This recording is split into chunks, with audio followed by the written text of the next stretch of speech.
Hey there, online high school learning coaches. In this video, I'm going to walk through some of the considerations for when you're checking your students' progress in Fuel.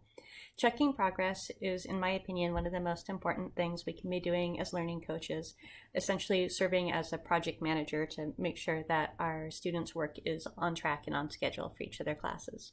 So the first thing that you're going to want to do is log into your Fuel account. You're going to want to make sure you're looking at the right student's information if you have more than one, and move into that Courses tab. And right now, since we're in the midst of the second semester, this list of classes might be a little bit longer than you expect, because in some cases things are going to be listed twice. So for example, for my son, he's got two listings for biology.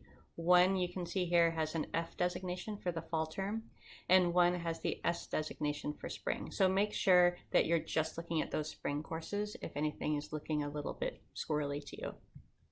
So we'll be looking at this list of all their classes, and we can scroll through and take a look at a combination of both their current grade as well as their current progress. I like to look at both of those numbers in tandem because they tell slightly different versions of the same story. What the grade is how well they've performed on all of the content they've completed so far, while the progress is the percentage of content that they've completed so far. So you might have a situation such as this situation here, which is an incomplete carryover from last term, where the progress is only about 3/4 of the content, but he's done really well in all that content, but he's still missing a portion of the content. Hopefully that makes sense. So the other thing to keep in mind for progress is that it's only going to measure the percentage of content that's currently available. And some of that is going to vary from class to class. Some teachers make all the content available up front that your student can work through at their own pace. And other teachers might just be releasing a little bit at a time. So here's the first month's content, here's the next month's content, and so on, to help keep a little bit more control over the pacing for the entire class. So all of this, and this is going to be true kind of across the board for progress tracking, is going to be something that needs to happen as a conversation between you and your student, so that you can have a good sense of not only what the numbers are telling you about how they're doing, but also what's expected of them from their teachers. So once you've taken a chance to peruse how they're doing, there might be certain areas where you're curious about why one number is higher or lower than you might expect. So for example, overall, it looks like we're doing pretty well on the progress front. Relative to the other classes, it looks like this one's a little bit lower. Now, like I said, that could be because my son hasn't yet completed as much work as he's supposed to, or it might just be a matter of this teacher has decided to release a lot more content and 15% is where he should be for this point in the term. So to help get a little bit more information around that before I might sit down and talk about it with my son, I can hop directly into the class. Since I clicked on the class itself, it's going to ask me if I'm comfortable logging in on behalf of my student, or essentially impersonating him in Fuel terms. I'm going to go ahead and say yes there. And it will bring me into the class itself. So this is essentially the same view that our students are receiving, if it ever loads, there it goes, when they're sitting down and doing their schoolwork. So again, we get kind of a snapshot of that grade and progress. And if we click into that progress tab, either here in the menu or down here,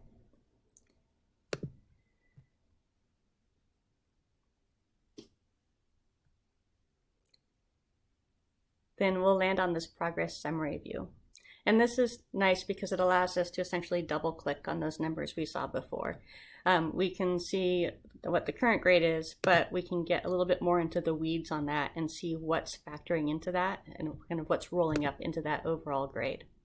In some cases, especially if there is a grade that might be a little bit lower than we're expecting, we can also toggle this feedback view, and in some cases, not always, but some teachers will provide additional information there that helps shed some light on why that grade might be a little bit off, like maybe they forgot to turn in part of the assignment.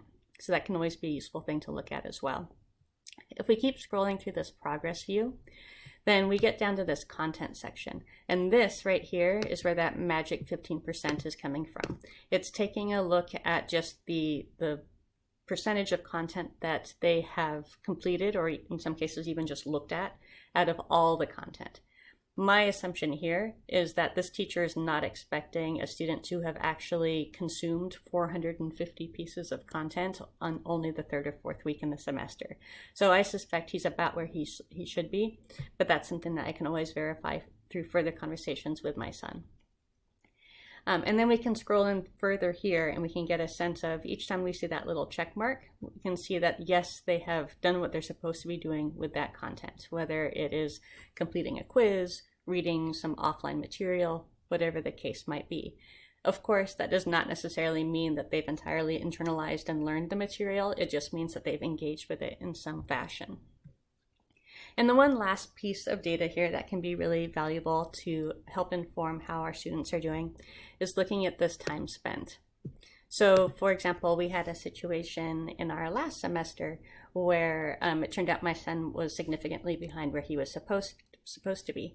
And I hadn't been keeping an eye on this time spent, but when I went in and looked at it after the fact, I realized it was indeed significantly lower than I would have expected a classroom participation to look at that late in the term, especially when we start thinking of it compared to regular in-class hours that our students would be doing in normal face-to-face school. So by looking at that time spent, looking at the amount of content that they have visited or interacted with, and looking at their grades so far, that can start to provide you a much more holistic view of how our students are performing in their classes. So, of course, our students are taking more than one class, and the way you can easily hop between those is this little grid menu, this little 3x3 menu up at the top here. We can click on that, and this is going to give us a short list of all of our students' classes. Again, just keep an eye out for that spring versus fall designation. And from here, we can hop directly into another class and just rinse and repeat, going through that same process for each of their courses to get a good sense of how things are going. What I like to do is I try to check in on progress about once a week. I aim to do this on Fridays so that if there are any red flags going up anywhere, then I can give my son kind of a weekend heads up to try and attempt any retakes or to get caught up or whatever the proper corrective action might be.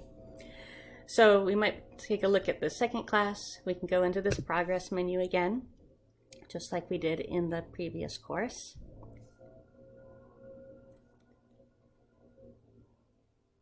And as we go through here, again, we can take a look at the detailed grades. We're scrolling through here and like, oh, here's one that's jumping out at us a little bit in terms of being a bit of an outlier. In this case, this particular teacher does a really good job of providing feedback when things are slightly askew. And so then you can get a good sense of what your student might have failed to do in terms of meeting your teacher's expectations. And what I'll do is I'll just make a note of that. I'll just keep a running text file of any kind of gotchas of like, oh, here's something you might want to retake, or oh, here's a situation where it looks like maybe your progress isn't quite in line with what your teacher's expectations are, that kind of thing. And I try to engage in that conversation with my son approximately once a week, so that he knows that I'm keeping an eye on it, but it's not all negative either. Also taking a look at like, oh, you're totally rocking it in these other classes. So it's always that balanced perspective of what's working really well and where there might be room for improvement. So that's how you're going to be checking your students' progress directly in Fuel. So again, you can log into your Fuel account as a learning coach, your learning coach account. Go to that courses tab for the student that you're checking on. Take a look, again, kind of getting that holistic view of looking both at their current grade as well as their current progress and trying to get a more cohesive picture of their performance from those numbers. Clicking into the actual course to get an even richer understanding, and then making a note to inform follow-up conversations that you might choose to have with your student. That's how you do that for courses that are being run directly in Fuel. In some cases, you might have students that are also taking courses where most of the materials live outside of Fuel, for example, in a platform like Cengage. And in that case, there are a few additional steps you'll have to take, and I'll be covering the Cengage performance checking piece in a subsequent video. I know that was a lot. hopefully this is something that becomes part of your week-to-week schedule for you and your family. If you have any questions, of course, reach out to Becca Shook or any of your students' teachers. And if there are specific issues that would make sense to cover in subsequent videos, I am all ears. Thanks so much for watching. Talk to you soon.